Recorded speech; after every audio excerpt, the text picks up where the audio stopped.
ఔజుబిల్లాహి మినష్ షైతానిర్ రజీం. బిస్మిల్లాహిర్ రహ్మానిర్ రహీం. పరమ కరుణామయుడు, అపార కృపాశీలుడు అయినటువంటి సృష్టికర్త, జనన మరణాలకు అతీతుడు మరియు జన్మ మరణాలకు కారకుడు, విశ్వ సామ్రాజ్యానికి అధిపతి, నిఖిల జగత్తుకు ప్రభువు అయినటువంటి అల్లాహ్ పేరుతో ప్రారంభిస్తున్నాను. ఈ సమావేశాన్ని ఇంత అద్భుతంగా, ఇంత చక్కగా మిత్రులు, గౌరవనీయులు, నా తోటి వక్త వై విజయ్ కుమార్ గారు, అతని యొక్క మిత్ర బృందం చాలా సుదీర్ఘమైనటువంటి సంఘర్షణ ఉన్నప్పటికీ ఇంత చక్కగా ఈ కార్యక్రమం నిర్వహిస్తున్నందుకు నేను మా మిత్రులు అందరికీ, విజయ్ కుమార్ గారికి కూడా ప్రత్యేకమైనటువంటి వందనాలు తెలియజేస్తున్నాను. మిత్రులారా, విషయం చాలా గంభీరమైనది. మనం చాలా పరిశీలించవలసినది. కాబట్టే ఎంత సంఘర్షణ ఉన్నప్పటికీ ఈ కార్యక్రమాన్ని ఏర్పాటు చేయడం జరిగింది. అయితే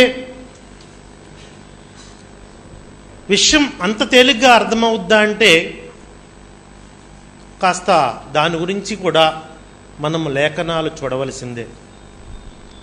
ఎందుకంటే మన మొత్తం జీవితంలో ఏది చూడాలన్నా, ఏది విశ్వసించాలన్నా పునాదిగా మనం లేఖనాలనే చూస్తాం.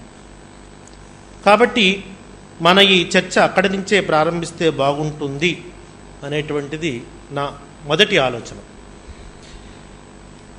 కాబట్టి లేఖనమును గ్రహించాలి అంటే మనస్సు తెరవబడాలి. అంటే ఇట్టే లేఖనాలు అర్థం కావు. లేఖనాలు గ్రహించాలి అంటే ఎవరికైనా మనస్సు తెరవబడాలి. నా ఈ మొదటి విషయంలో ఎందుకు దీన్ని ఎత్తుకున్నాను అంటే, యేసు జీవిత కాలంలోకి వెళ్ళి మనం చూసినట్లయితే 2 గ్రూపులుగా అయిపోయారు యూద జనాంగం. మొదటి పక్షం వారు కయప, మహాసభ వారు, ప్రధాన యాజకులు, పెద్దలు, యూద పండితులు, వీరందరూ ఒక గ్రూపు. ఈ గ్రూపుకి సహకరించేటువంటి, సహాయం అందించేటువంటి వ్యక్తి సాతాను, ఒక గ్రూప్ ఆఫ్ పీపుల్.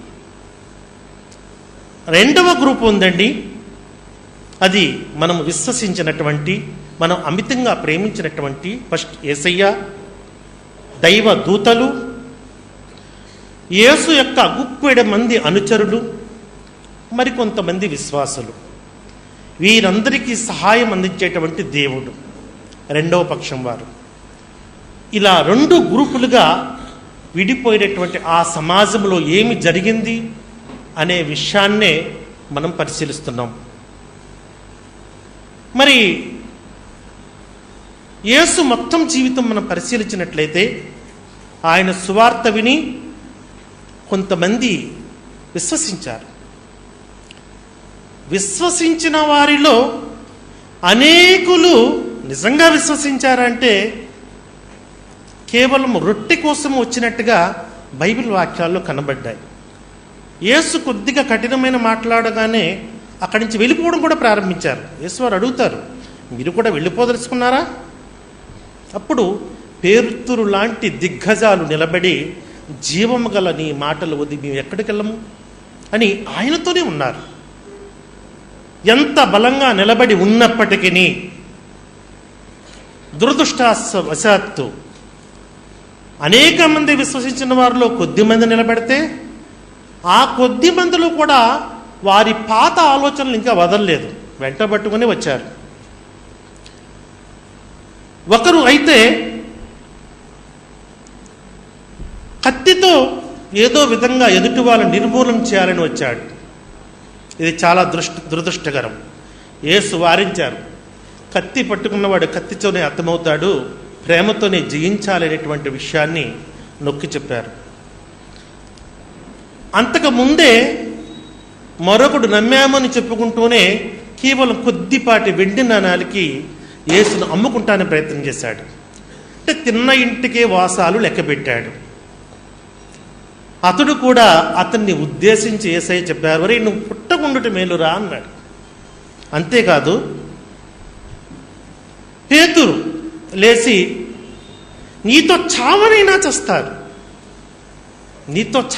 చస్తారు, కానీ నిన్ను వదిలేది లేదు అనగానే, ఇంత బలంగా నువ్వు నిలబడ్డావా అని యేసయ్య అతన్ని చమత్కరిస్తూనే, నీవు తెల్లారక ముందే 3 సార్లు బొంగుతావని చెప్పారు. అంటే ఎందుకున్నా నమ్మినా బలంగా నిలబడిన గుప్పెడు విశ్వాసులే వారి పరిస్థితి ఇలా ఉంది. చివరికి కడవరి దినాలలో యేసు 40 రోజుల చివరి సువార్త చేసినప్పుడు వారికి మరలా ముందు నుంచే చెప్పబడిన విషయాలను జ్ఞాపకం చేశారు. కీర్తనల గ్రంథంలోనూ, లేఖనాలలోనూ, ప్రవక్తల వచనాలలోనూ మరలా జ్ఞాపకం చేయడం జరిగింది. అర్థమవుతాయా? అర్థమవు. అందుగురించి అక్కడ ఈ వాక్యం ఉంది, లేఖనములను గ్రహించున్నట్లుగా వారి హృదయములను తెరవడం జరిగిందండి. వారు సమస్తాన్ని వదులుకున్నారు, విశ్వసించారు, యేసు మార్గంలో వచ్చిన కష్టాలను కూడా ఎదుర్కొన్నారు. అయినప్పటికీ నీ లేఖనాలు ఇంకనూ గ్రహించలేదు. 33.5 సంవత్సరాల సుదీర్ఘమైనటువంటి జీవితం యేసుతో ఉంటూ తింటూ ఉన్నప్పటికీ గ్రహించలేకపోయారు. మరొకసారి యేసువారు వారి హృదయాలను తెలిచి లేఖనాలను చూడమని చెప్పారు. మిత్రులారా, ఇంత సుదీర్ఘమైనటువంటి ఈ చరిత్రను ఒకే విషయంలో మనం ఈజీగా చెప్పుకోలేము, కానీ వినుట వల్ల విశ్వాసము కలుగును అనేటువంటి వాక్యం వెలుగులో మనం అనేక సార్లు వినుట ద్వారా క్రమక్రమంగా వాస్తవాలకు దగ్గరికి చేరేటువంటి ఆస్కారం ఉంది అని ఆశించే వారిలో మొదటివాడిని నేను. ఇక మరి ఈ విషయాన్ని కూలంకషంగా మనం పరిశీలించాలి కాబట్టి కొంతలో కొంతైనా సభాముఖంగా విషయాన్ని పరిశీలించడానికి కొంత విషయాలు మీ ముందు పెట్టాలి కాబట్టి మీ ముందు లేఖనాలకు సంబంధించి కొన్ని విషయాలు పెట్టడానికి ముందుగా అసలు దేవుని చిత్తములోని యేసు మరణించాలని ఉందా అనేది ఒక ప్రశ్న అండి. ఎందుకంటే అది కీలకము, ప్రధానం. ఒకవేళ అది ఉన్నట్లయితే దేవుని చిత్తములోనే మనం చర్చే చేయవసరం లేదు, దాన్ని విశ్వసించక తప్పదు. ఎందుకంటే అసలు ఆ క్రైస్తవం వైపుకు అన్యుడిగా ఉన్నప్పుడు క్రైస్తవం వైపు కదిలించిందే యేసు శిలువ మరణ పునరుత్థానం గురించే కదా. అది లేకపోతే అక్కడ అవసరమే లేదు. కాబట్టి అసలు యేసు వచ్చింది ఆయన మరణించి పునరుత్థానం అవడం కోసమే. అదే పని కోసం పంపించబడ్డారు యేసయ్య అనేటువంటి సువార్త విని ఎవరైతే మనకెందుకండి, మనం రక్షించేవాళ్ళు కావాలి అనే అటుగా కదలడం జరిగింది. ఎప్పుడైతే అక్కడ కదిలినటువంటి నేను అక్కడే కొంత సంఘర్షణ చూసి విషయాన్ని పరిశీలించడం మొదలుపెట్టా. ముందైతే విశ్వసించి వెళ్ళిపోయా, ఆ తర్వాత పరిశీలించడం మొదలుపెట్టాను. పరిశీలిస్తూ ఉన్నప్పుడు ఒక్కొక్క లేఖనం అవగాహన పెరిగే కొలది నేను వాస్తవాన్ని గుర్తించి, అరే యేసు శిలువపై మరణించాడు అనేటువంటి ఏదైతే ఈ రోజున ప్రకటన జరుగుతుందో అది విని వెళ్ళిపోయామే, మనం కనీసం పరిశీలించలేదే అనేటువంటి ఆందోళన. ఇప్పుడైనా పర్లేదు, పరిశీలిద్దాం, ఆలోచించే నిర్ణయం తీసుకుందాం. అనేక మంది కదులుతున్నారు. మనం ఒక గట్టి నిర్ణయం తీసుకోవాలంటే పరిశీలించి పరిశోధించే మనం నిర్ణయం తీసుకోవాలని ఒక నిర్ణయం తీసుకోవడానికి నేను పరిశీలించడం ప్రారంభించానండి. అందులోని భాగంగానే మీకు ఒక విషయాన్ని చెప్పదలుచుకున్నాను. శిలువపై మరణించడం యేసుకు దేవుడు అప్పగించిన పనియా? శిలువపై మరణించడం యేసుకు దేవుడు అప్పగించిన పనియా? అది ప్రధాన పనియా అని దాని అర్థం అన్నమాట. దీని గురించి మరి మనం పరిశీలించాలంటే 2-3 వాక్యాలు మీ ముందు నేను చెప్పదలుచుకున్నాను. యేసయ్య స్వయంగా చెప్తారు యోహాను సువార్త 3:34లో, నన్ను పంపిన వాని చిత్తము నెరవేర్చుట, ఆయన పనిని తుదమిట్టుంచుట నాకు ఆహారమై ఉన్నది. అసలు అంటే ఆయన పని, దేవుని పనిని తుదముట్టించడానికి ఎంత తీవ్రత, ఎంత ప్రధానమైన విషయంతో ఆయన పోల్చుతున్నారంటే మనిషి జీవించడం కోసం ఆహారం కావాలి. ఆ ఆహారంతో పోల్చి చెప్తున్నారు. అంటే దేవుని పనిని తుదముచ్చటించడానికే నేను ఈ లోకానికి వచ్చానని చెప్పడం జరిగింది. మరి ఈ విషయం చెప్పినటువంటి యేసయ్య లూకా 4:17-19 ఒకసారి దేవాలయంలో మాట్లాడుతూ ఆయన గురించి లేఖనం ఏమి చెప్పుతున్నది, ఆయన చేయవలసిన పని ఏమై ఉన్నదనే విషయంలో మీరు చదివినట్లయితే దాంట్లో చాలా స్పష్టంగా అటు లేఖనంలోనూ ఇటు లూకా సువార్తలోను కూడా ఆయన బేదలకు సువార్త ప్రకటించుటకు ఆయన నన్ను అభిషేకించనని, చెరలో ఉన్న వారిని విడిపించుటకు ఆయన నన్ను పంపి ఉన్నాడని, గురుడ్డు వారికి చూపును, ఆ తర్వాత దేవుని సువార్త ప్రకటించుటకు, హితవత్తరము ప్రకటించుటకు ఆయన నన్ను పంపి ఉన్నాడని ఇక్కడ చాలా స్పష్టంగా మనకు వాక్యాలు కనబడుతున్నాయి. మరి ఆ పని పూర్తి చేశారా? దేవుడు అప్పగించిన పని యేసయ్య ఎప్పటికి పూర్తి చేసినట్టు, ఎప్పటికి పూర్తయినట్టుగా మనం అర్థం చేసుకోవాలి. ఈ విషయాన్ని మనం పరిశీలించాలంటే యోహాను సువార్త 17వ అధ్యాయం 4వ వచనంలో యేసువారు, ఇది చివరి ప్రార్థన కూడా చాలామంది చెప్తూ ఉంటారు, యేసువారు చెప్తూ తండ్రిని ప్రార్థిస్తూ తండ్రితో ముఖాముఖిగా యేసు ప్రార్థన చేస్తూ, దేవా, చేయుటకు నీవు నాకు అప్పగించిన పని నేను సంపూర్ణముగా నెరవేర్చి భూమి మీద నిన్ను మహిమపరిచితిని అంటారు. సంపూర్ణముగా అనేటువంటి పదం చాలా ప్రధానమైనది.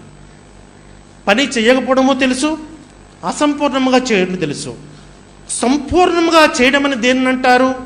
ఎవరైనా నేను సంపూర్ణంగా చేశానని ఎప్పుడు చెబుతారు? ఈ విషయాలు మనం పరిశీలించినట్లయితే యేసు శిలువ మరణ పునరుత్థానములు దేవుడు అప్పగించిన పనిలోని భాగము కాదని చాలా స్పష్టంగా, చాలా ఖండితంగా మనకి అర్థమవుతుంది. మిత్రులారా, మరి మూడో విషయంగా నేను ఈ లేఖనాలు పరిశీలించడంలో చాలా గంభీరంగా, చాలా సీరియస్గా చాలామంది చెప్తుంటారు, ముస్లింలు కొన్ని వాక్యాలు నమ్ముతారండి, కొన్ని వాక్యాలు నమ్మరు, అంతా నమ్మరండి అని సహజంగా చెప్తూ ఉండడం నేను చూశాను. అయితే నిజంగా వంచన చేయకూడదండి. వంచన అన్నిటికంటే నీచమైనది, అది నాకు ఇష్టం లేనిది కూడా. మనం నమ్మితే నిజాయితీగా నమ్మామని చెప్పాలి, నమ్మకపోతే నమ్మలేదని చెప్పాలి. పంపు మునిగిపోయింది ఏమీ లేదు. కాబట్టి ఆ విషయంలో నేను చాలా నిజాయితీగా పరిశీలించాను. యేసు శిలువపై చనిపోవాలని ఒక్క లేఖనము కూడా లేదు. ఇది నా మూడో విషయం అండి. యేసు శిలువపై మరణించాలని ఒక్క విషయం కూడా లేదు. మరణించాలని ఉంది కదా అని ఎవరైనా వాక్యాలు తీస్తే అది ఎక్కడ మరణించాలి, ఎలా మరణించాలనే విషయం కూడా మనం పరిశీలించాలి. ఎందుకు యేసు శిలువపై మరణించాలని ఒక్క లేఖనం కూడా లేదని నేను చెప్తున్నానంటే దానికి సంబంధించి పౌలు, అపోస్తలుడు అనేటువంటి పౌలుగా చెప్పబడేటువంటి మరి పౌలు వారు మనకి కొరింథీ రాసిన పత్రిక రాస్తూ 1 కొరింథీలు 15వ అధ్యాయం 3వ వచనంలో చాలా స్పష్టంగా చెప్తారు. నేను టైం ప్రకారంగా వచ్చి కూర్చున్నాను. మిత్రుడు విజయ్ కుమార్ గారు ఆ వాక్యాన్ని అక్కడ చదివిస్తే నాకు చాలా ఆనందం వేసింది. నిజంగా మనం పరిశీలించవలసిన వాక్యమే కదా. అందరూ బైబిలే చదువుతున్నాం, అందరూ అవే వాక్యాలు చదువుతున్నాం, ఎక్కడ గాడి తప్పుతున్నాము అనే విషయంలోనే నేను చాలా మరింత గంభీరంగా ఆలోచించడం జరిగింది. నిజానికి ఈ వాక్యాలు మీకు తెలియనివి కావు, అయినా చూడవలసిన విధంగా మనం చూస్తున్నామా, పట్టుకోవలసిందిగా పట్టుకోగలుగుతున్నామా, లేఖనాన్ని గుర్తించి దాన్ని అర్థం చేసుకోగలుగుతున్నామా, లేకపోతే ఇంకా మన హృదయాలు తెరవబడవలసిన వాదంగానే ఉన్నాయా లేక తెరవబడ్డాయా అనే విషయాన్ని మనం గంభీరంగా పరిశీలించాలి. మరి కొరింథీయులకు రాసిన పత్రిక 1 కొరింథీ 15:3 మనం పరిశీలించినప్పుడు లేఖనముల ప్రకారము క్రీస్తు మన పాపముల నిమిత్తము మృతి పొందెను. ఎంతోమంది చచ్చిపోయారండి, అందరూ చచ్చిపోతారండి, ఎవరు చనిపోరండి? ఎస్పెషల్లీ యేసు విషయం వస్తే ఇన్ జనరల్ కాదు, స్పెషల్. అదేంటంటే ఆయన గురించి లేఖనం రాయబడి ఉండాలి, ఆ లేఖనము ప్రకారముగా ఆయన మరణం జరగాలి. ఇలాంటి ఇన్సిడెంట్స్ లేఖనముల ప్రకారముగా అనే విషయాన్ని నొక్కి చెప్పగానే అప్పుడే అన్నాను, యేసు సిలువలో మరణించాలని ఎక్కడైనా లేఖనం ఉందా? ఉంటే దాని గురించి మనం గంభీరంగా ఆలోచించాలనేటువంటి విషయాన్ని మనం చెప్పడం జరిగింది. అలాగే ఇప్పుడు కూడా మనం పరిశీలిస్తూ ఉన్నాము. కొత్త నిబంధనలో లేఖనము అనేటువంటి పదం, స్క్రిప్చర్ అనేటువంటి పదం దాదాపు 20 చోట్ల నేను పరిశీలించానండి. అంటే 20 చోట్ల కంటే ఎక్కువ లేదు. ఒకవేళ ఎక్కువ ఉంటే ఎవరైనా చూపెడితే నేను కూడా చూస్తాను. నాకు మొత్తం స్క్రిప్చర్ అనేటువంటి పదం కొత్త నిబంధనలో 20 చోట్ల దాదాపు కనబడిందండి. అది పరిశీలించాను. ఆ తర్వాత కొత్త నిబంధనలో లేఖనముల నెరవేర్పు అని, అంటే ఫుల్ఫీల్డ్, లేఖనముల నెరవేర్పు అని దాదాపు 57 చోట్ల వ్రాయబడి ఉందండి. అవి కూడా నేను పరిశీలించాను. ఈ మొత్తం అంటే లేఖనాలు ప్రస్తావించబడిన 20 చోట్ల, లేఖనం యొక్క ఫుల్ఫీల్డ్ అనేటువంటి చెప్పబడినటువంటి 57 చోట్ల ఎక్కడొక్కడ ఒక్క లేఖనం కూడా నాకు కనిపించలేదండి యేసు సిలువ మీద మరణించాలని. కాబట్టి ఈ విషయాలను కూడా మీరు పరిశీలించండి. మీరు అనొచ్చు, లేఖనం అంటే మీ అర్థం ఏంటండి? మేము ఒక అర్థంలో ఎన్నో వాక్యాలు చూస్తున్నాంగా, మీకెందుకు కనబడడం లేదు, మాకు కనబడుతున్నవి అని ఒక విధమైన ఆలోచన సహజంగా వస్తుంది. నిజమే, లేఖనం అంటే ఏంటో మేము ఎలా అర్థం చేసుకున్నామో మీరు అలా అర్థం చేసుకోకపోతే, లేకపోతే అక్కడ ఎలాగుందో అక్కడ అలా ఉన్నట్లుగా మీరు కానీ నేను కానీ అర్థం చేసుకోకపోతే మనం విషయాన్ని సరిగా పరిశీలించడం.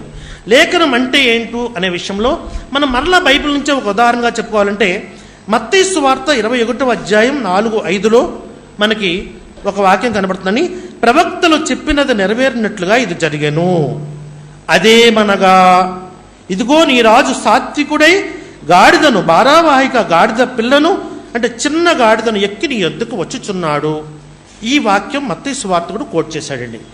ఈ లేఖనం నెరవేరిందని చెబుతూనే ఈ లేఖనం ఎక్కడి నుంచి నెరవేరింది, లేఖనం నుంచి ఎక్కడి నుంచి తీసుకున్నారనే విషయంలో జకరియా గ్రంథం 9వ అధ్యాయం 9వ వచనంలో దీనికి సంబంధించినటువంటి ప్రస్తావన మనకు ఉంది.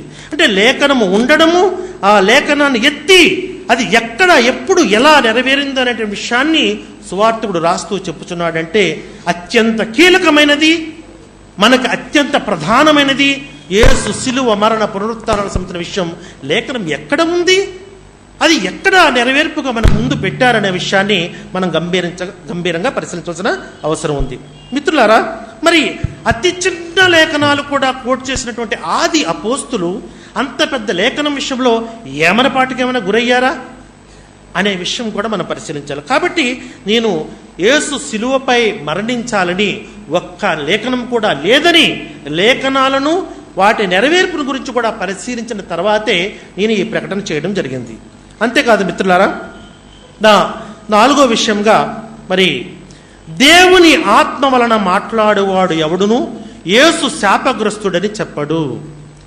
దేవుని ఆత్మ వలన మాట్లాడువాడు ఎవడును యేసు శాపగ్రస్తుడని చెప్పడు. ఇది అండి, అల్హమ్దులిల్లా, దేవునికి కృతజ్ఞతలు. నేనైతే దానికోసం రాలేదు, యేసు శాపగ్రస్తుడని చెప్పడానికి రాలేదు. ఎందుకంటే ఆయన పరిశుద్ధుడు. ఆయన శాపగ్రస్తుడు అంటే ముందు మనం శాపగ్రస్తులు అవుతాం. అంతవరకు నాకు తెలిసిన విషయం. నాకు తెలిసి బుద్ధిపూర్వకంగా ఉద్దేశపూర్వకంగా యేసు శాపగ్రస్తుడని ఎవడు చెప్పడు. అయితే ఇక్కడ మనం ఆలోచించవలసింది ఏంటంటే, నా ప్రియమిత్రులు సోదరులు విజయ్ కుమార్ గారు యేసు శాపగ్రస్తుడని చెప్పడానికి ఈ సమావేశంలో కూర్చున్నారని ప్రత్యేకంగా నేను ప్రశ్నించదలుచుకున్నాను. ఎలా ప్రశ్నించదలుచుకున్నానంటే, దానికి సంబంధించినటువంటి మనం వాక్య భాగాలను కొన్ని పరిశీలించినట్లయితే, ద్వితీయోపదేశకాండం 21వ అధ్యాయం 23వ వచనంలో, మ్రాను మీద వేలాడదీయబడిన వాడు దేవునికి శాపగ్రస్తుడు. ఎవరైతే మ్రాను మీద వేలాడబడతాడో వాడు దేవునికి శాపగ్రస్తుడు అని చెప్పడం జరిగింది. మరి అటువంటి మ్రాను మీద యేసు సిలువపై మరణించారని చెప్పడానికి సిద్ధపడడం అంటే ఆయన శాపగ్రస్తుడని చెప్పడానికి సిద్ధపడడం కాదా? ఎవరైనా యేసు సిలువలో లేక మ్రానులో చనిపోయాడని చెప్పడానికి సిద్ధపడితే ఆ వ్యక్తి దేవుని ఆత్మచేత నడిపింపబడేవాడేనా? ఈ విషయాన్ని నేను ప్రశ్నించదలుచుకున్నాను. కాబట్టి మరి యేసు శాపగ్రస్తుడు కాదు, ఆయన మనల్ని రక్షించడానికి వచ్చాడు. ఆ రక్షించడంలో భాగంగానే సాతాను అతని ఎత్తులు, ఇంకా అతని అనుచరుల ఎత్తులు పారకుండా చిత్తు చేస్తూ దేవుడు ఆయన్ని రక్షించుకున్నాడు అనేటువంటి విషయాన్నే నేను చెప్పదలుచుకున్నాను. మిత్రులారా, మరి ప్రవచనం మరొక విషయం చెప్తాను. యేసు గురించి ఎటువంటి ప్రవచనం కూడా లేదా? అసలు మీరు కళ్ళు పెట్టే చూసారా, వాక్యాన్ని సరిగా పరిశీలించారా అని చాలామంది ట్రస్ చేసి నొక్కి అడుగుతూ ఉంటారు. అందరి విషయం ఏమో కానీ నన్ను నేను రక్షించుకోవాలి కదా, అందుగురించి 1-10 సార్లు ఎందుకైనా మంచిదని తిరిగేశాను. నాకు తెలిసి ఒక్క లేఖనం కూడా లేదండి. కానీ ఉన్నదని ఎవరైతే చెబుతున్నారో దానిని కూడా నేను పట్టి చూడడం జరిగింది. ఆ విషయం నేను మీ ముందు చెప్పాలనుకున్నాను. ప్రవచనము ఎప్పుడునూ మనిషి ఇచ్చని బట్టి కలుగదు అనేటువంటి విషయం మనకు బైబిల్ లేఖనం చెప్తుంది, బైబిల్ వాక్యం చెప్తుంది. ప్రవచనము మనిషి ఇచ్చని బట్టి కలుగదు అంటే, ఒకవేళ ఎవరైనా మనిషి తన ఇచ్చని బట్టి చెబితే అది ప్రవచనం అవుతుందా? ఎవరైనా తన ఇష్టము, తన కోరిక, తన అవసరాలు, తన నీడ్స్, తన సమాజము, తన జాతి అవసరం కోసం చెబితే అది ప్రవచనం అవుతుందా? ఇది ఆలోచించండి. కైపా చెప్పినది ప్రవచనం ఎలా అవుతుంది అనేది నా ప్రశ్న. దీని గురించి పరిశీలన కోసం కొన్ని వాక్యాలు మీ ముందు నేను చెప్పదలుచుకున్నాను. అసలు ఈ కైపా ఎవరు అనే విషయాన్ని మీరు పరిశీలించాలంటే యోహాను 18:13 ఆయన ఒక ప్రధాన యాజకుడని చాలా చెప్పడం జరిగింది. అంతేకాదు ఆయన ప్రధాన యాజకుడే కాదు, యేసు శిలువ మరణం కోసం సూత్రధారి పాత్రధారి కూడా ఈ కైపా అనే విషయం మనకి మరికొన్ని వాక్యాలు పరిశీలించినప్పుడు మనకు తెలుస్తుంది. అతడు యోహాను సువార్త 18:14 యోహాను సువార్త 11:50 ఒక మనుష్యుడు ప్రజల కొరకు చనిపోయేట ప్రయోజనకరమని యూదులకు ఆలోచన చెప్పినవాడు ఈ కైపా. మరి యోహాను సువార్త 11:47, 54 వరకు మనం పరిశీలించినట్లయితే వీటిలో అత్యంత ప్రధానంగా యేసును చంపడానికి ఎటువంటి ప్రణాళిక వేశాడు, ఎందుకు వేశాడు, ఈ విషయాలు మనకి చాలా స్పష్టంగా అర్థమవుతాయి. అది కూడా వ్యక్తిగతంగా వేసి అది మహాసభలో పెడతాడు. అంటే మహాసభలో పెడితే సభ సాక్ష్యం చేయాలి. వ్యక్తిగతంగా దాడి చేస్తే వ్యక్తి మీద దాడి చేస్తారు.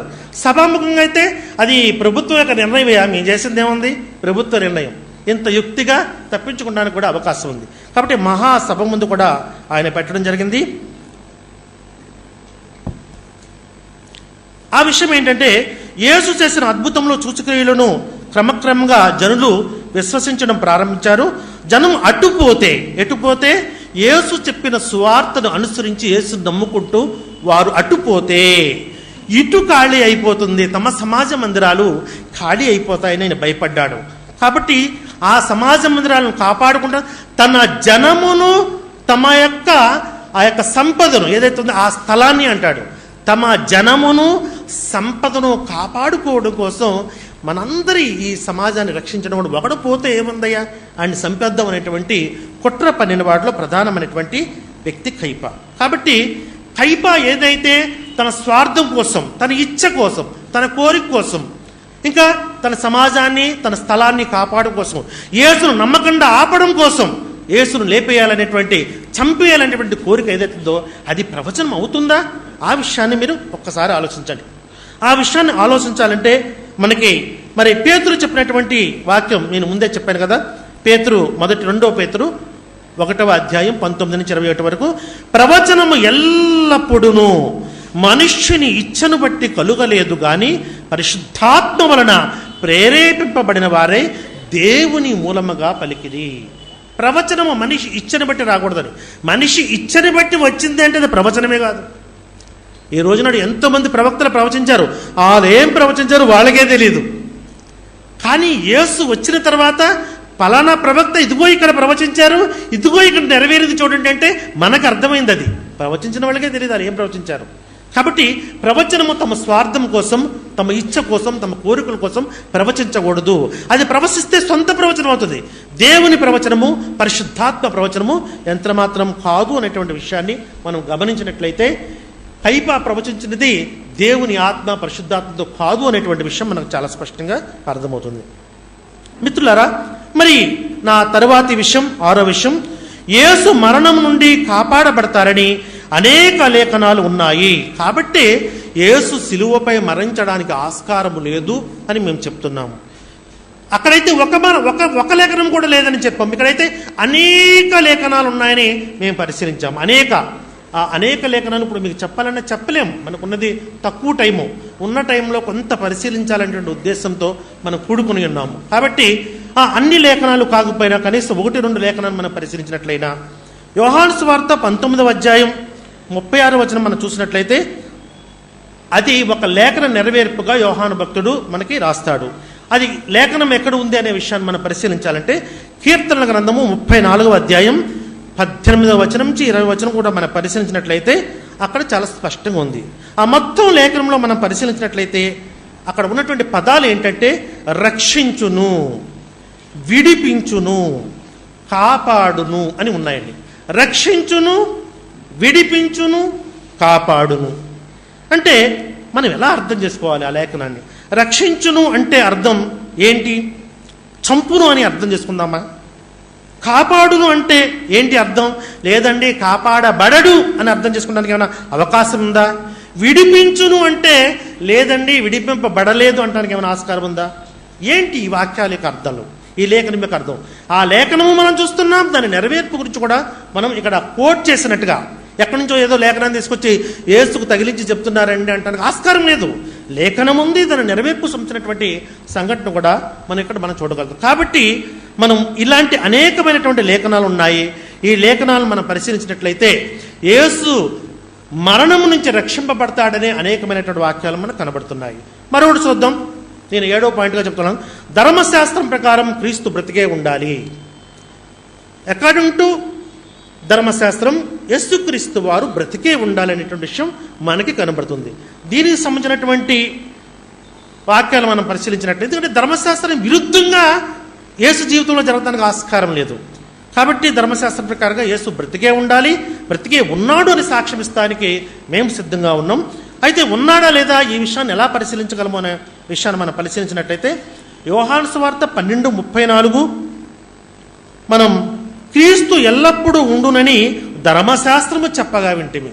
ధర్మశాస్త్రం చెప్పగా వింటిమి అంటే సంఘంలో ఎప్పుడు భయభక్తులతో ఏ వారము విడవకుండా సంఘానికి వెళ్ళేటువంటి ప్రజలు క్రీస్తు ఎల్లప్పుడూ ఉంటాడని మేము విన్నాం కదా, మా పండితులు చెప్పారు కదా అనే విషయాన్ని వాళ్ళు ఆశ్చర్యపోతూ అడుగుతున్నటువంటి ఆ సందర్భంలో నిజానికి ప్రజలు చెప్తూ మనం వినాలటండి. ప్రజలు రకరకాలుగా చెప్తారు, ప్రజల్లో ఉన్నది అది నెరవేరాలని రూల్ ఏమైనా ఉందా అని కూడా చాలామంది అడుగుతూ ఉంటారు. అయితే యేసు కూడా చాలా స్వయంగా చెప్పారు. అదేంటంటే యేసు స్వయంగా ధర్మశాస్త్రం నన్ను గురించి వ్రాయబడింది ఉందని యేసువారు స్వయంగా చెప్తారు. ఏమని వ్రాయబడి ఉంది ధర్మశాస్త్రంలో? దాన్ని వివరించి చెప్తూ యేసువారు మరొక చోట ఏమన్నారంటే, మీకు మోషే ధర్మశాస్త్రం ఇయ్యలేదా, మీరెందుకు నన్ను చంపవెదుకుచున్నారు? అంటే మీరు ధర్మశాస్త్రాన్ని ఫాలో అయితే నన్ను చంపగలరా? ఈ ప్రశ్న యేసు అడుగుతున్నారు. అంటే మీరు ధర్మశాస్త్రాన్ని ఫాలో అవ్వని కారణంగా, తిరస్కరిస్తున్న కారణంగా, దాన్ని అనుసరించని కారణంగానే కదా నన్ను చంపాలని మీరు వెతుకుతున్నారు అని యేసువారే స్వయంగా ప్రశ్నిస్తుంటే, అంటే ధర్మశాస్త్రం ప్రకారంగా యేసువారు ఎప్పుడు ఉండాలనేటువంటి విషయం మనకి అర్థమవుతుంది. మిత్రులారా, మరొక విషయాన్ని కూడా నేను చెప్పదలుచుకున్నాను. అదేమిటంటే, క్రీస్తు ధర్మశాస్త్రం ప్రకారంగా బ్రతికే ఉండాలి, ధర్మశాస్త్రం ప్రకారంగా బ్రతికే ఉండాలన్నటువంటి క్రీస్తు బ్రతికే ఉన్నాడు అనేటువంటి విషయాన్నే నేను మీ ముందు పెట్టాను. 8వ విషయంగా, నీతిమంతుడు మరణం నుండి రక్షింపబడతారని లేఖనాలు చెప్తున్నాయి. నీతిమంతుడు మరణము నుండి రక్షింపబడతారని లేఖనాలు చెప్తున్నాయి.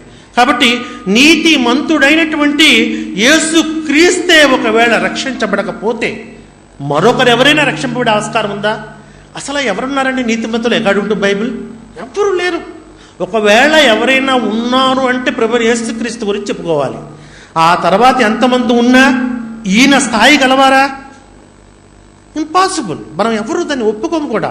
అటువంటి యేసుక్రీస్తునే ఒకవేళ రక్షించబడకపోతే మరొక నీతిమంతుడు రక్షింపబడే ఆస్కారం ఉందా? నిజానికి చాలామంది మిత్రులు మన జాన్ రాజు గారు చక్కని జోక్స్ వేసి అడుగుతారు, అబ్రహాం నీతిమంతుడేగా, ఆయన రక్షింపబడాలనుందా అంటే ఏ నీతి, ఏ రక్షణ గురించి చెప్తున్నారు అని కూడా మనం ప్రశ్నించడం జరిగింది. మిత్రులారా, చాలా రక్షింపబడతాడు అంటే చాలా దౌర్భాగ్యపు శిక్షల నుంచి కాపాడబడతాడు అని అర్థమే కానీ చావు నుంచి బయటపడతాడని మేము చెప్పడం లేదు. నికృష్టమైనటువంటి చావు నుంచి, దౌర్భాగ్యపు శిక్షల నుంచి, మూర్ఖుల యొక్క దుర్మార్గపు చేష్టల నుంచి దేవుడు ఆయన్ని కాపాడతాడు అనేటువంటి విషయాన్నే ఇక్కడ చెప్పడం జరిగింది. కాబట్టి యేసు నీతిమంతుడు, దేవుడు ఆయన్ని రక్షించాడు, ఆయన్ని కాపాడాడు అనే విషయాన్ని నేను అక్కడ చెప్పదలుచుకున్నాను. అంతేకాదు మిత్రులారా, మరి దేవుడు నిర్దోషులను దేవుడు తన దూతల ద్వారా కాపాడుతాడని కూడా లేఖనాలు చెప్తున్నాయి. దేవుడు నిర్దోషులను తన దూతల ద్వారా కాపాడుతాడనేటువంటి విషయం లేఖనాలు చెప్తున్నాయి. దీనికి సంబంధించి మరి మనకు తెలుసు, దానియేలు గ్రంథం మనం అప్పుడప్పుడు చదువుతుంటాం. సింహాల నోటి నుండి దానియేలును కాపాడినటువంటి దేవుడు యేసును కూడా కాపాడుతాడని లేఖనాలు చెప్తున్నాయి. కాపాడడాన్ని అడగడంలా, కాపాడుతాడని లేఖనాలు చెప్తున్నాయి. ఈ విషయాన్ని కూడా మీరు పరిశీలించండి. దీనికి సంబంధించి మనం కొన్ని వాక్యాలు మనం పరిశీలించినట్లయితే, ఆయన కీర్తన గ్రంథము 91:11, 91:12, మత్తయి సువార్త 27వ అధ్యాయం 4వ వచనం, దానియేలు గ్రంథము 6వ అధ్యాయం 22వ వచనం, ఈ వాక్యాలన్నీ కూడా దూత కాపాడతారని, దూతల ద్వారా దేవుడు నిర్దోషులను కాపాడతారనేటువంటి వాక్యాలు ఉన్నాయి. ఎస్పెషల్లీ యేసును గూర్చి వ్రాస్తూ కీర్తనాకారుడు 22వ అధ్యాయం మనకు తెలుసు, అందులో మొదటి వాక్యమే దేవా నా దేవా నా చదువు అనేటువంటి వాక్యం నుంచి ప్రారంభమవుతుంది. 22వ అధ్యాయం 21వ వచనం మనం పరిశీలించినట్లయితే, సింహపు నోటిలో నుండి నన్ను రక్షింపము, గొర్రుపోతుల కొమ్ములను నుండి నన్ను రక్షించి నాకు ఉత్తరం ఇచ్చి ఉన్నావు అని వాక్య భాగం కనబడుతుంది. ఒకటి రక్షింపుము అనే వాక్యం ఉంది, అంటే కాపాడుము, కాపాడమని అడిగాడు కానండి, కాపాడాడో లేదో. మళ్ళీ ఎమ్మటే రక్షించి కాపాడి నాకు ఉత్తరం ఇచ్చిన్నావు, ఆన్సర్ ఇచ్చిన్నావు, జవాబు దయచేస్తున్నావు. దీనిని బట్టి కూడా మనకేం అర్థమవుతుంది, నిర్దోషులను దేవుడు కాపాడినట్టుగా గత లేఖనాలు చెప్తున్నాయి. దానియేలు జీవితకాలంలో కూడా మనం చూసాం. అదేవిధంగా యేసు జీవితకాలంలో కూడా ప్రవచన భాగమే స్వయంగా ఆయన కాపాడబడతాడనేటువంటి విషయం కూడా మనకు చాలా స్పష్టంగా ఉన్నది. మిత్రులారా, మరి 10వ విషయంగా నేను చెప్పదలుచుకున్నది ఏంటంటే, తనకు ఇష్టుడైన వారిని మరణం నుండి లేఖనం ప్రకారంగా తప్పించబడతాడు. తనకు ఇష్టుడైన వారిని మరణం నుండి తప్పించును అనేటువంటి విషయం లేఖనంలో చాలా స్పష్టంగా ఉంది. ఇష్టుడైన వాడు, దేవునికి ఇష్టుడైన వాడు ఏమవుతుంది, మరణము నుండి తప్పించబడతాడనే విషయం మరి మనం లేఖనాలు చూస్తున్నాం. యేసు దేవుడికి ఇష్టుడా కాదా? యేసు దేవుడికి ఇష్టుడే కాబట్టి మరణం నుండి తప్పించబడ్డాడు అనే విషయాన్ని కూడా నేను చాలా స్పష్టంగా ఖచ్చితంగా చెప్పదలుచుకున్నాను. దీని గురించి పాత నిబంధన గ్రంథంలో మనం చూస్తున్నట్లయితే హనోకు గురించి కూడా రాస్తూ హెబ్రీ పత్రికలో పౌలు రాస్తూ 11వ అధ్యాయం 5వ వచనంలో, హనోకు మరణము చూడకున్నట్లు కొనుపోబడెను, అతడు కొనుపోబడక మునుపు, బిఫోర్ అంటే ఆయన దేవుడు ఆయన తీసుకోబడక మునుపు అతడు దేవుడికి ఇష్టుడై ఉండనని సాక్ష్యము పొందెను. ఇష్టుడై ఉన్నాడు కాబట్టి హనోకును కూడా దేవుడు ఎత్తుకోవడం జరిగింది. మిత్రులారా, యేసు దేవుడికి ఇష్టుడే. ఎన్నో వాక్యాలు నేను చూపించగలదు, మా క్రైస్తవ సోదరులు చూపెడతారు. ఆయన గురించి లేఖనాలు ఉన్నాయి, ఆయన గురించి మరికొన్ని వాక్యాలు కూడా మేము చూపించవచ్చు. అయితే మీకు పరిశీలన కోసం లూకాసు వార్త 2:14, కీర్తన గ్రంథము 22:8, మత్తయి సువార్త 27:43 మనం ఈ వాక్యాలు పరిశీలించినట్లయితే చాలా స్పష్టంగా యేసు దేవుడికి ఇష్టుడు, అతడు రక్షింపబడాలనేటువంటి విషయాలు మనకి ఇక్కడ అర్థమవుతాయి. అయితే ఎస్పెషల్లీ ప్రజలు కూడా హేళన చేస్తూ అవమానపరుస్తూ యేసు గురించి మాట్లాడతారు. ఆ విషయం మనం 27:43లో, వాడు దేవుని యందు విశ్వాసం ఉంచి ఉన్నాడు, దేవుని కుమారుడని చెప్పుకొనను గనుక ఆయనకు ఇష్టుడైతే ఆయన ఇప్పుడు వీరిని తప్పించునని చెప్పాను. ప్రజలు అంటున్నారు. ఈ వాక్యాలు ఆల్రెడీ లేఖనంలో భాగంలో ఎప్పుడో చెప్పబడి ఉన్నాయి. ప్రజలు ఇలాగ అంటారని కూడా చెప్పబడి ఉన్నాయి. కాబట్టి ప్రజలు ఇలాగ అన్నారు, దేవుడు కూడా తన యొక్క మహిమా శక్తితో ఆయన్ని సిలువ మరణం నుంచి తప్పించడం జరిగింది అనేటువంటి విషయాన్ని నేను చెప్పదలుచుకున్నాను. మిత్రులారా, నా 10వ విషయంగా నేను చెప్పదలుచుకున్న మరొక విషయం ఏంటంటే, యేసును చంపాలన్నది దేవుని చిత్తమా లేక శాస్త్రులు పరిసయ్యుల ఇష్టమా? యేసును చంపాలన్నది దేవుని యొక్క చిత్తమా, దేవుని యొక్క అభీష్టమా, లేక శాస్త్రుల యొక్క పరిసయ్యుల యొక్క కోరిక ఇష్టమా అనే విషయాన్ని నేను చెప్పదలుచున్నాను. మీకు నేను బిగినింగ్లోనే చెప్పాను, యేసును చంపాలన్నది కైపా యొక్క సూత్రధారి యొక్క ప్రధాన పాత్రతో, శాస్త్రులతో, పరిసయ్యులతో, ఇంకా రాజ్యాధికారం వాళ్ళ చేతుల్లో లేదు. రాజుని రాజ్యాధికారాన్ని కూడా వారు పరోక్షంగా ఉపయోగించుకుంటూ, ప్రత్యక్షంగా కాదండి, పరోక్షంగా ఎందుకన్నానంటే, పిలాతు కూడా అరే ఈయన నీతిమంతుడే, ఈయనలో ఏ దోషం కనబడటం లేదే, అయితే ఈయన చంపంను ప్రజలకి అడుగుతున్నారు. ఓ పని చేద్దాం, ఏమయ్యా మీ ధర్మశాస్త్రం ప్రకారం మీరు ఏం చేసుకుంటారో చేసుకోండి, నాకెందుకు లేనిపోని పాపం అని చేతులు కూడా కడుక్కున్న సంఘటనలు మనకు కనబడతాయి. మిత్రులారా, అప్పుడు యూదులు ఏమన్నారంటే, ఏవయ్యా మమ్మల్ని ఎవరిని చంపే అధికారం మాకు లేదు, నేను చంపాలని కోరుకుంది, అన్ని పకడ్బందీ ప్లాన్ చేసి ప్రజలను ఉరుకులిపారు. సిలువ వేయండి ప్రజలు అమాయకమైన ప్రజలు ఎందుకు ఎగలేస్తారండి? వీరు ఉసుకొలిపినట్టుగా కూడా, వాళ్ళు పురుకొలిపినట్టుగా కూడా వాక్య భాగాల్లో మనకు కనబడుతున్నాయి. అయితే మరి వీళ్ళు కోరిక తీర్చుకోవడం కోసం వీళ్ళు ప్రత్యక్షంగా యేసును చంపకుండా జాగ్రత్తగా ఆయన చేత చంపించాలని ప్రయత్నం చేశారు. ఆయన కూడా భయపడ్డాడు. భార్య కూడా కల వచ్చింది, ఆయన నీతిమంతుడు, ఆయన జోలికి వెళ్తే ప్రమాదం అని స్వయంగా కల వచ్చి ఆయన ఆపడానికి ప్రయత్నం చేసింది. ఎంత తీవ్రమైన ప్రయత్నం జరిగిందంటే, ఆయన మొదటిసారి ఆపడానికి ప్రయత్నం చేస్తే ఆగల. ఆయన వాదన ఎవరు వినడం లేదని చివరి ప్రజలు భయపడే విధంగా ఈ నీతిమంతుల నిరపరాధి రక్తం నేను నిరపరాధిని చేతులు కడుక్కుని భయపెడతాడు. అంటే రాజీ అంత భయపడితే ప్రజలు ఎంత భయపడాలండి అని ప్రజలకు భయంలా, వాళ్ళు ఉసుగొల్పిన వాళ్ళు అటువంటి వాళ్ళు కాబట్టి అయినప్పటికీ ప్రజలు మొండిగా ఆయన సిలువ ఏమంటే పండుగ దినము కదా, నేను ఒకరిని విడుదల చేయడం నాకు ఇష్టం కదా, మీకు తెలుసు కదా, నేను ఎవరిని విడుదల చేయను అని ఇద్దరిని ప్రవేశపెట్టారు. ఇద్దరిని, ఒకరిని కాదు ఇద్దరిని.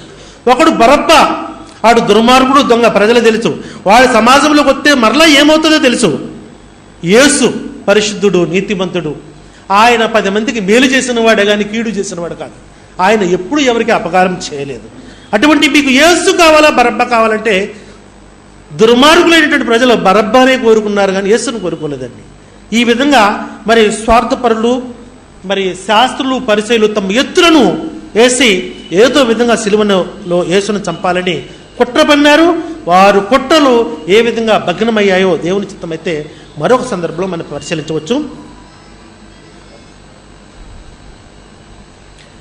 మరొక విషయం నేను చెప్పదలుచున్నాను. యేసు లేఖనములకు విరుద్ధంగా ప్రార్థిస్తారా? యేసు లేఖనములకు విరుద్ధంగా ప్రార్థిస్తారా? ఇది కూడా మనం పరిశీలించవలసిన విషయం. అంటే దేవుని చిత్తంలోనే, లేఖనంలోనే యేసు సిలువ మీద మరణించాలని ఉంటే అసలు చాలా సగర్వంగా, హ్యాపీగా మా హీరో హ్యాపీగా చనిపోతాడు. ఆయన బాధపడి, కృంగపడి, ఇబ్బంది పడాల్సిన అవసరమే లేదు. కాబట్టి లేఖనములు అటువంటి విషయం లేదు. కాబట్టే తండ్రి నీ చిత్తమైతే ఈ గిన్నెను యొద్ద నుంచి తొలగించు. లేఖనంలో ఆ విషయం ఉంటే లేఖనానికి విరుద్ధంగా యేసయ్య ప్రార్థించరు. మీరు అడగవచ్చు, లేఖనానికి విరుద్ధంగా యేసయ్య ప్రార్థించరని మీరు ఎలా చెప్పగలరు? దానికి సంబంధించిన ఒక వాక్యం మనం ప్రశ్నించినట్లయితే 26వ అధ్యాయం మత్తయి సువార్త 53, 54 వచనాలు మనం పరిశీలించినట్లయితే అక్కడ మరి సైన్య సమూహంతో యేసును పట్టుకోవడానికి వచ్చినప్పుడు అక్కడ యేసు ఈలాగూ జరగవలనని అనే లేఖనం ఎలాగూ నెరవేరును?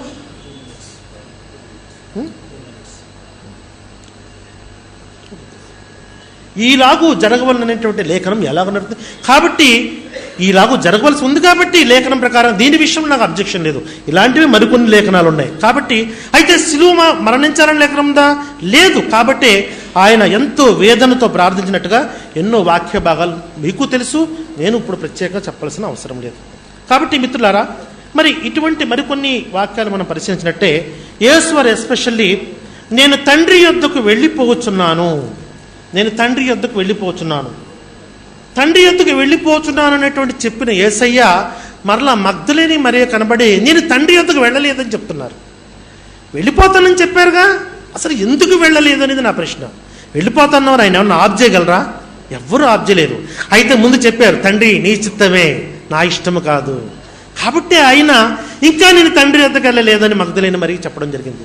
అంతేకాదు మిత్రులారా, మరొక వాక్యాన్ని కూడా మనం పరిశీలించినట్లయితే తండ్రి యొద్దకు ఎక్కి పోవుట వలన మీరు నన్ను చూడలేరు. అంటే తండ్రి యొద్దకు వెళ్ళిపోతే చూడగలరా? ఇంపాసిబుల్. ఎవరైతే చనిపోయి పునరుత్థానాలు అయిపోయి దేవుని యొద్దకు చేరిపోతారో ఎవరూ చూడలేరు. ఆ విషయాన్ని యేసువారు చెప్పారు, నేను తండ్రి యొద్దకు వెళితే మీరు నన్ను చూడలేరు. దానికి సంబంధించి మనం ఎన్నో వాక్యాలు ఉన్నాయి. యేసు మగ్దలేని మరీ కనబడ్డారు, అపోస్తులు కనబడ్డారు, శిష్యులు కూడా చాలా స్పష్టంగా కనబడి తన్ను తాను సజీవుడుగానే ఉన్నట్టుగా మనకి వాక్య భాగాల్లో కనబడుతున్నాయి. కాబట్టి కరుణామయుడైనటువంటి దేవుడు, మనమందరము ప్రేమించేటువంటి దేవుడు, తన ప్రియ దాసుడు, ప్రియ రక్షకుడు అయినటువంటి యేసుని ఈ లోకానికి పంపించినది ఆయన శిలువ మరణం పొందడం కోసం కాదు, కానీ ఆయన బోధ విని మన జీవితాల్లో మంచి మార్పు రావాలని ఆయన కోరుకున్నాడు. మరి ఆ సత్యాన్ని మనం అర్థం చేసుకొని దేవుని చిత్త ప్రకారంగా జీవించే భాగ్యం దేవుడు మీకు నాకు దయచేయాలని అల్లాహ్ను వేడుకొనుచున్నాను. రబ్బనా తకబ్బల్ మిన్నా ఇన్నక అంత సమీఉల్ అలీం వతుబ్ అలైనా అంత తవ్వాబుర్ రహీం బిరహ్మతి